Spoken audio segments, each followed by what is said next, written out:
Question number 3, Jan Logie. Thank you, Mr Speaker. My question is to the Minister for Māori Development and asks, does he stand by all the government's policies that relate to the Māori Development portfolio? The Honourable Anne Tolley. Mr Speaker, on behalf of the Honourable Te Urura Flavel, Minister for Māori Development, yes. Supplementary. Supplementary question, Jan Logie. Does he support the government proposal to amend the provision of the Children, Young Persons and Their Families Act that requires, quote, wherever possible, the relationship between a child and a young person and their family, whānau, hapu and iwi should be maintained and strengthened?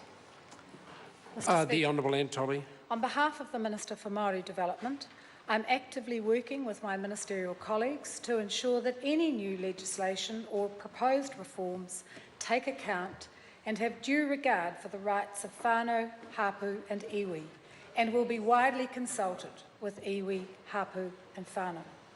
Supplementary. Supplementary question, Jan Logie.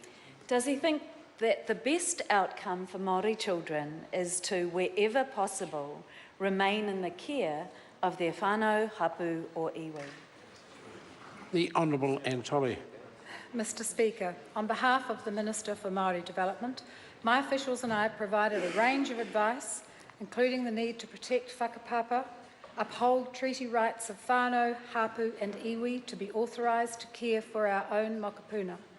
Given 60% of children in care are Māori, I agree with Dame Tariana Turia that there are thousands of safe Māori whānau who could and do care for our mokopuna who are in need of care and protection.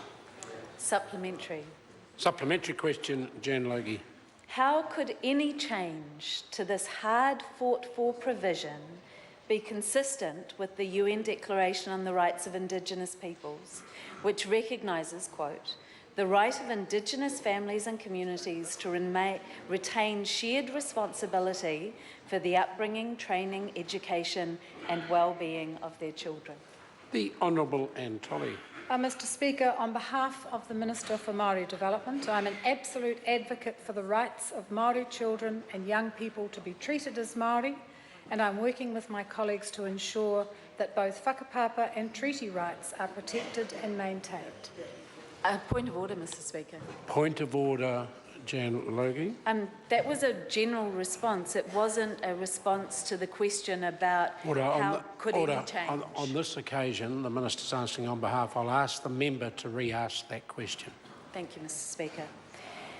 How could any change to this hard-fought-for provision be consistent with the UN Declaration on the Rights of Indigenous People, which recognises, quote, the right of Indigenous families and communities to retain shared responsibility for the upbringing, training, education and well-being of their children? The Honourable Anne Tolley. Mr Speaker, as I said earlier, on behalf of the Minister for Māori Development, I am actively working with my ministerial colleagues to ensure that any new legislation or proposed reforms take account and have due regard for the rights of whānau, hapu and iwi. Supplementary. Supplementary question, Jan Logie. Is he concerned with the proposal, in light of the latest UN Convention on the Rights of the Child report, that raised serious concerns about the, quote, enduring inadequate cultural capability of the state care system? The Honourable Anne Tolley. Mr Speaker, on behalf of the Minister for Māori Development, yes. Supplementary, Mr Speaker. Supplementary question, Jan Logie. Does he agree with Moana Jackson, who at the Hands Off Our Tamariki Hui I attended in Otaki last week, said in response to these reforms, quote, I am filled with sadness and despair that Māori people are again under attack on an issue at the heart of whakapapa and who we are. If not, why not? The Honourable Anne Tolley. Mr Speaker, on behalf of the Minister for Māori Development, I can't answer that question in specificity. What I can say on behalf of the Minister is that he is absolutely committed to upholding the Treaty of Waitangi in this and other areas in his portfolio.